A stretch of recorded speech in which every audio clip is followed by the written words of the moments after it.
ঐক্য গঠিত হয়েছে 10টি দলের ভাগ্য গড়বার জন্য নয়।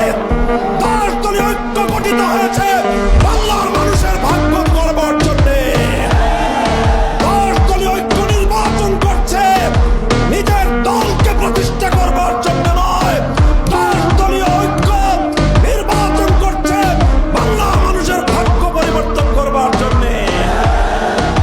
তাই আমরা বলতে চাই